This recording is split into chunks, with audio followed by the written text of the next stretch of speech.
Ladies and gentlemen, this Red Gaming Telecom video, let us discuss the upcoming Thief title, which of course is going to be released on the consoles, the next generation ones, specifically what we're going to be focused on, as well as the PC. So, the developers have been speaking about the next generation consoles, the performance, as well as various PC level optimizations, what type of effects they're going to be adding into the PC version exclusively, much more besides, including some snippets on AMD's Mantle. So let's start off. The chap who is being interviewed is named, his name is Jean-Normand Boussi, I'm hoping I've pronounced that correctly. And he's stated that they are using a heavily modified version of Unreal Engine 3.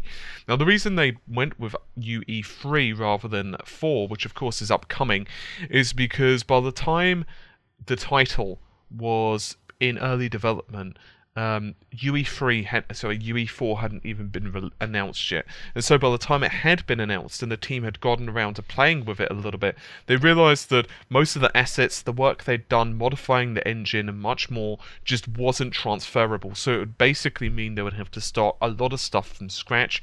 So it's not really going to work for them. And so they said that the next generation Unreal Engine 4 is very different. I know that for a fact. I've been keeping up with the engine's development myself. Now, one of the inherent weaknesses with Unreal Engine 3 games, typically, and that's not always, by the way, is that they don't take advantage of quad cores or more. However, Jean has talked that he has said that they are working extensively on multi-threading for the many different components of the game, and they have even added a fully threaded animation and cloth system. And he has also said we have been working a lot of this aspect with some experiments working great on some platforms. It's worth remembering that the next generation systems, in particular the PS4, the Xbox One, and high-end PCs, all now have, well, pretty much quad-core or more processors.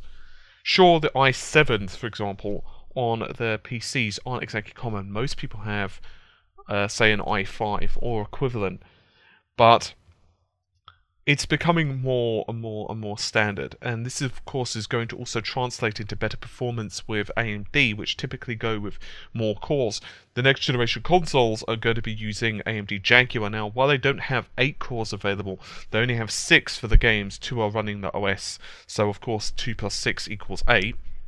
But even so, it's going to be crucial for the next generation consoles to be multi-threaded, as one core by itself is not particularly that powerful with the AMD Jaguar. So what about the PC version? What shinies do we get?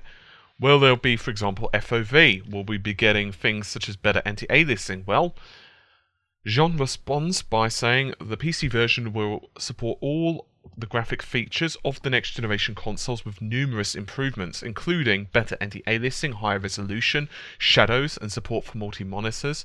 Thief on PC will be amongst the first batch of games to support AMD's new Mantle, and FOV and a slider and mouse sensitivity options will be included in the game. We don't apply acceleration or smoothing to our mouse-based camera controls. We want you to have direct control over Garrett's POV, point of view, which is, in my opinion, absolutely bloody fantastic news. No FOV slider is the creation of the devil. I really want you to understand that. Now, FOV, of course, field of view, and by the way, I do actually have a really good video demonstrating this with a couple of games, for example, Far Cry 3 on the channel. So if you guys want to check that out, you could just search for FOV Far Cry 3 or even FOV on the channel, and you'll get an idea of exactly how important FOV can be. Now, of course, typically if you're playing on a couch, it's not that much of a big deal. But if you're playing close up, and believe me, it's almost, and obviously if you're looking at the video, you'll be able to tell us a lot better, but it's almost kind of like you're seeing everything zoomed in. And that's not particularly good for a stealth game. And FOV really depends upon the monitor and the person you are. Personally, I like playing at, depending on the game, at around 90 to 100-ish FOV. Anything less, and I just find it not that pleasant at all. I'm very happy, of course, about things such as anti-aliasing. Not particularly surprising. Excuse me, that we're going to be getting a better anti-aliasing. Obviously, consoles, they have to do that trade-off before with well, minimal jaggies and, of course, not having subpar performance. Also, the title is going to look pretty damn beautiful. It's going to support such features as parallax occlusion mapping, contact hardening shadows, contact hardening screen replacing reflection, that's known as chaser, that's CHASSR, Phong tessellation, broken DOF, and much, much, much more. They've also integrated the latest physics version. Although destruction is not one of Thief's main gameplay pillars, is what Jean is saying. And they've also developed the tools needed for the vision they had. So, although destructibility and the ability to basically blow things to shit isn't typically what Thief is about. Obviously, Thief, if you're familiar with the old PC versions, you're aware that the idea is basically to be unseen and stealthy, and that's one of the key aspects of it. You are a ninja, and your purpose is to not be seen. Your purpose is not to set off several nuclear explosions as you're progressing through the level. Obviously, you have that option if you wish. No, you can go on a murder spree. It's just not really what you're supposed to be doing. It's not very in the spirit of the game. But of course, physics is much more than just blowing things to smithereens. It is about breakable objects, pushable objects, and much more. He also added that he believes ray tracing is better suited for the reflection than improving lighting, and we use similar things to ray tracing techniques for the reflection on. We use both ray trace.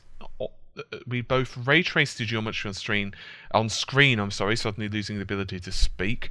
Plus simplified geometry for the things that aren't on screen. Sorry, guys, I've come back from the dentist just a couple of hours ago, so my teeth are still tingling, and it's not, you know, pleasant. I haven't had a filling, but you know what it is when they drill your crap up. Anyway, yeah, it gave me a cleaning, which wasn't bad, but still. Luckily, no fillings, my teeth are perfect. Yay!